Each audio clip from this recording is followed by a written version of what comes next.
This week we're fishing the world-famous Lake Mead. And we'll be covering the 1994 Juan Bass Las Vegas Open. In today's show, you'll learn secrets on landing bass from some of the world's best pros. And our experts will also show us how to fish the new Pradco topwater baits for both largemouth and striped bass.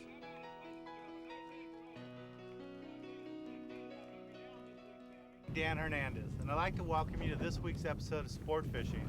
Well, today we're fishing Lake Mead, looking for both stripers and maybe even a largemouth bass or two. And we'll be fishing with Joe Hughes. He's right over my shoulder here, gentleman from Pradco Lures. He'll be showing us how to fish the Rebels and how to fish some of the bomber lures today here at Lake Mead. So stay tuned and we'll be right back with some hot action from Lake Mead.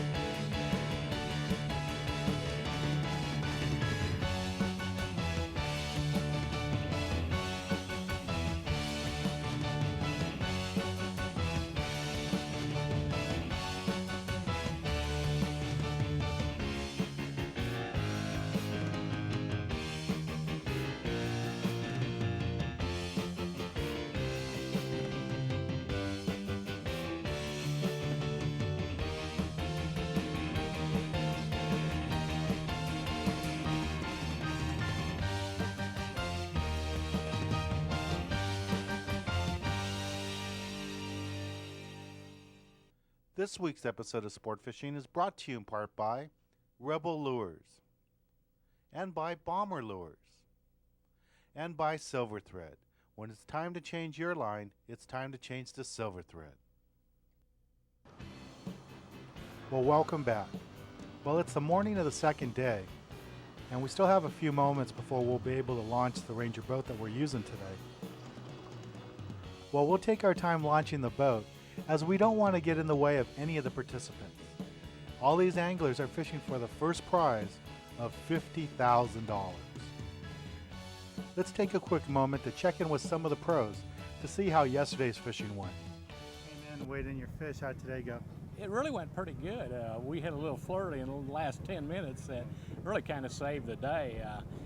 We got 2 fish early, and then we struggled for 3 or 4 hours and picked another fish up, and then we had misfortune, had 1 fish pull off, and we got on a little bank right at the end where the wind had blown a bunch of shad in shallow to the bank. And anytime you can find a situation like that, you best tie a spinnerbait on. And 1 little pass in 10 minutes, we caught a big fish, caught another nice keeper, and had 1 pull off. So that really gave us a nice stringer. We ended up with 5 that weighed right at 10 pounds. So we're in good shape for tomorrow. A lot of the guys are complaining about they thought that maybe the pre-fishing hurt them here because so many fish were in shallow and they're not finding those fish now. How do you feel about it? Well, these fish on Lake Mead, they move hourly, let alone day to day and week to week. And I know the first practice day on Friday, there was a lot of good fish shallow. But what happens when you get this many anglers running a shallow water pattern, a lot of those isolated shallow water fish get caught. And it takes them a few days before they get dumb again. Yeah. So there's a lot of smart shallow water fish there right now that aren't biting. And you've got fish that move up, you got fish that pull out. And the spot where we had those 3 bites right at the end, we worked this morning and had no bites. So, you know, you just got to go out and work hard at it. Yeah, and a lot of these guys that are fishing this tournament today, I've seen them fish at some of the other lakes, Castaic and stuff, and they're not the everyday tournament fishermen like yourself. And you know, I guess they're getting a good introduction of what it's like and getting their eyes open and see why you guys work so hard to do so good. Well, this is a tough lake. It's a tough lake for anybody, whether you're a full-time fisherman or just a beginner. And you take the fishery being this tough and the fish that hard to catch, and then you put a 120-degree heat on top of it, and you earn any paycheck you get. So how do conditions look for tomorrow? You think tomorrow you have a good shot at it? Or? Boy, I don't know. I may not catch any, and I may catch 15 pounds. I know that first practice day I had an opportunity that the best 6 fish would have probably weighed 18 pounds. There's enough good fish in the area. If for some reason they'd bite and we get fortunate and catch them, you know, we could pull this off yet. So. Well, thanks, Denny. You're welcome. And for those of you who haven't seen Denny before, it's Denny Brower, professional bass angler. Standing next to me is Keith Neiswanger, a fellow graduate of Montbell High School. And Keith, how'd you do today? Well, we worked real hard and we got 7 pounds, three fish for 7 pounds. They were 3 nice fish, but we needed 3 more. Well, thanks for stopping by, and hopefully you have a better day tomorrow. Yeah, we'll go out and get them. Thanks a lot. Rich Tauber, Woodland Hills, California. Fishing with Floyd Valine. How many, Chief? We got a limited bass. He got a limited bass. Standing next to me is Rich Talbert. He's one of the professional bass anglers fishing out here in the Juan Open. And how'd you do today? Well, the fishing, I've caught a limit each day, Dan, but I haven't caught any big fish. The bigger fish are very difficult to catch right now. You know, primarily we catch them in the pockets in the summertime with a topwater lure. And we had a 3-day practice period, and the fish really weren't moving into the pockets. They were more like resident fish. And there were so many fish caught in shallow pockets that there isn't a new migration of fish moving in. So the shallow water, the bigger shallow water fish are not being caught. And most of the fish in the tournament are being caught on worm, plastic worm on broken rock. You know, you fish the topwater lure for 2 and 3 hours just to try to generate 1 3 or 4 pound bite. And if you can get that bite, you know, you move up 40, 50 places with 1 strike. Because, you know, there's so many fish in the 1.5 pound to 2 pound class that, you know, if you can get a 4 pounder to hit you, it'd be a big help. And what kind of techniques are, I know you said it's a topwater bite, but what particular lures are you using today? Well, primarily, the 2 major things that are being used are surface lure and a worm are the 2 most popular. And I would say 80% of the fish in the bass tournament have been caught on a split shot worm or a Texas rig worm or doodling a worm in deep water. The fish are basically in that 20 to 30 foot range. And then we're fishing grass, moss beds, and pockets. And the topwaters are a spook and Rebel Pop are. Those are probably the 3 most commonly used in the tournament. Well, after all the pre-fishing, you're already 2 days in the tournament. How do you feel today? Well, I think the money tonight's going to be somewhere around 19 pounds, and I've only got 16. So I got to catch like a 4 pound fish and another limit tomorrow, and I might just hang in there to get a paycheck. You know, we got 360 fishermen here, and this is the biggest tournament we've ever had in the Western United States, period. It's the largest organized tournament ever held. I mean, when I won the U.S. Open, there were like 260 fishermen, and that had been the largest tournament they'd ever had until last year's Open. We had like 330. This year we have 360. So I mean, the growth rate is great. Everybody's catching some fish. You know, this lake isn't really known for a lot of big fish. It's a good tournament lake because it's tough. You know, you can't just go out there and fish and not know anything and catch them. You know, you got to know exactly what you're doing. You have to make a perfect presentation with your lure, you know, to generate a strike here. So that's what makes it a good contest lake. And, you know, in a tournament, you can get excited about that in a hurry. Hey, well, Rich, thanks a lot for making some time for us. I really appreciate I you know coming you're out. burned out being out here, 120 degree weather at Lake Mead. I'm almost used to it. After this much time. But thanks for having me. I appreciate it. Appreciate your time. Take care. Well, stay tuned. We'll be right back with more action from Lake Mead.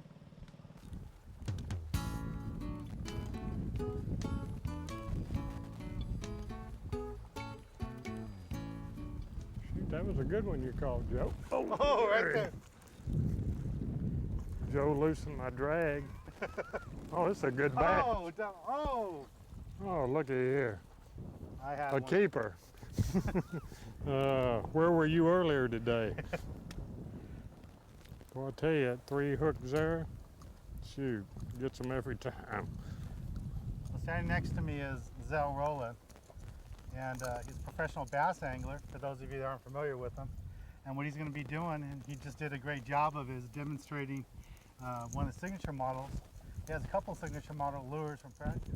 I'll show you the 3 hooks there, the signature model.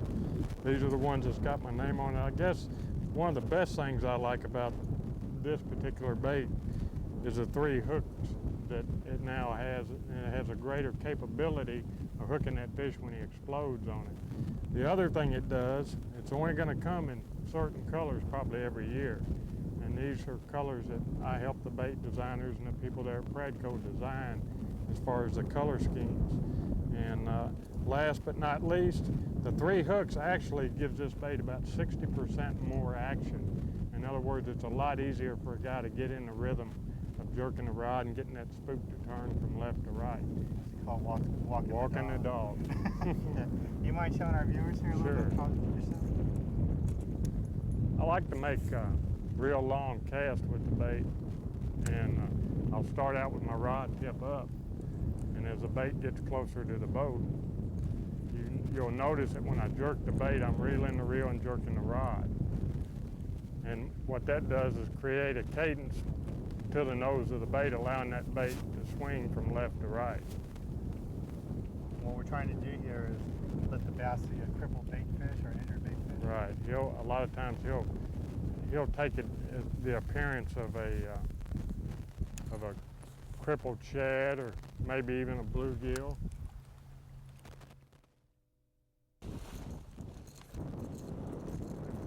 There it is.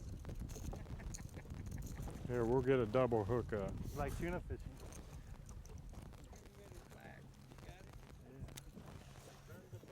Turn the turner. Open your mouth and breathe. That's all there is freshwater fishing?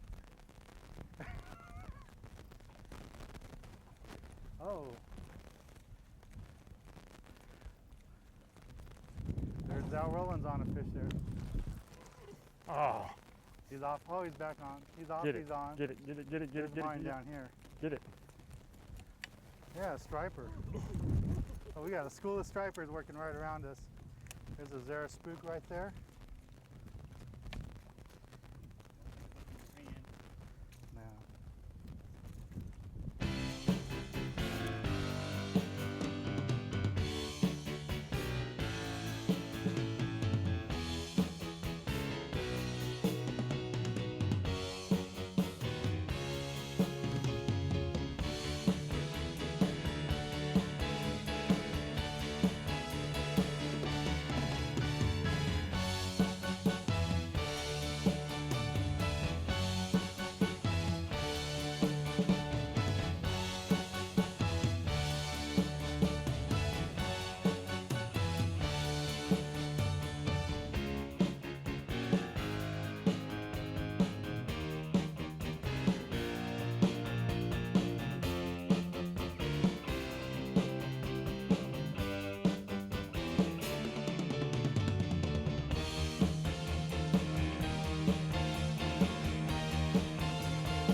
Got that 3 hooks there spook, didn't he? Oh, is that a largemouth? Oh, I just got hit. No, that's a striper. Look at that. Hot dog. Did you have a bust too? Yeah, I was sitting and let the lure stand there, take a look at what you were doing, and I had a fish come up on. Wow. Okay, number 1 in the boat. Come on, baby. There we go. How about that? Whoa, he's hot. Now all we need is a plier. The tip of the week is brought to you by Checkpoint Hook and Knife Sharpeners.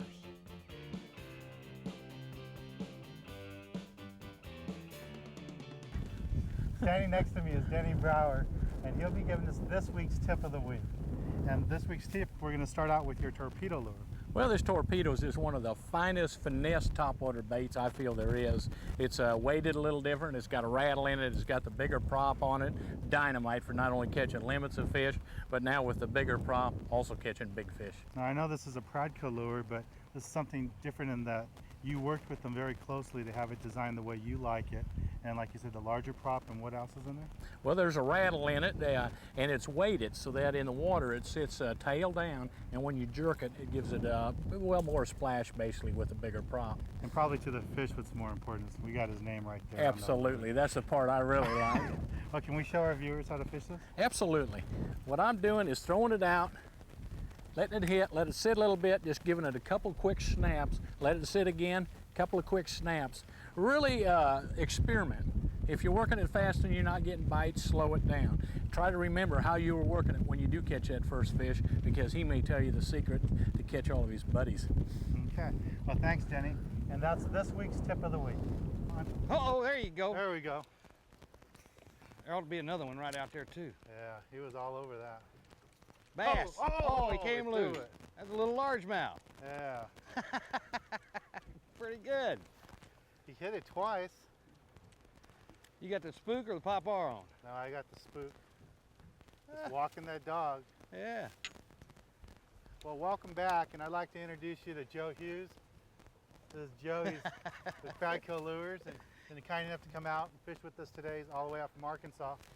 And Joe, maybe you can tell our viewers a little bit on why you picked this location and how it is that you fish your Zero spook and how some of the surface fishing. Well, we picked this location because as we were idling to go down the lake here a little bit, we saw a whole school of stripers over here.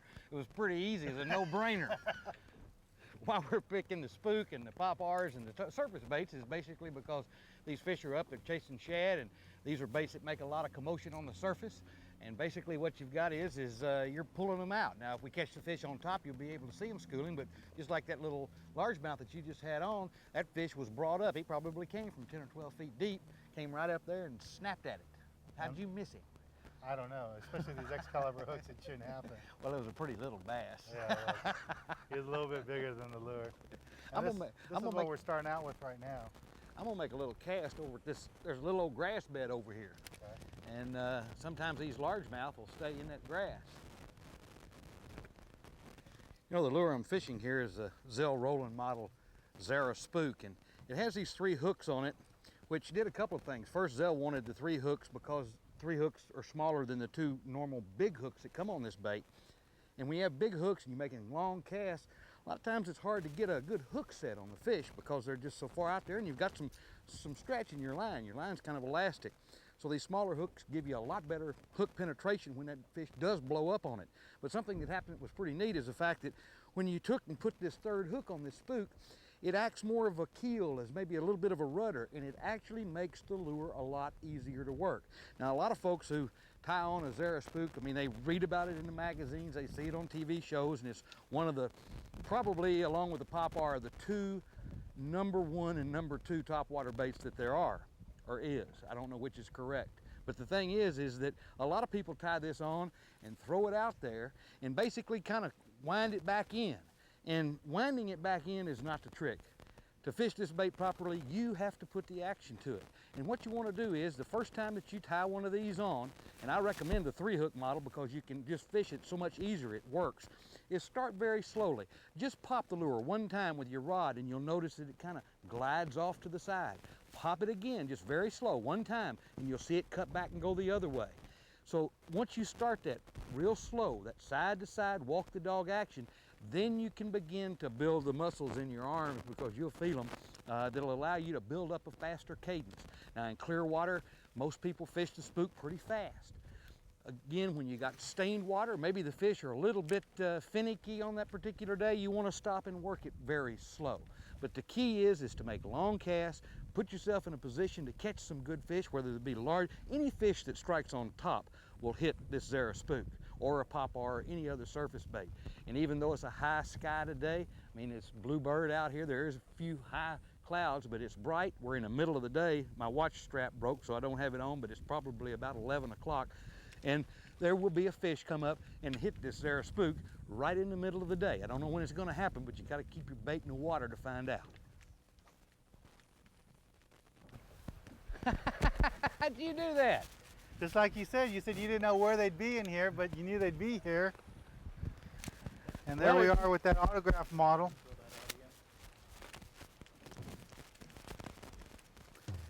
Way We to got go. all 3 of those hooks in them too. There's a pair of pliers right here. Let me hand them to you. I got them. There we go. There you go. Bingo. Off he goes. He swims away.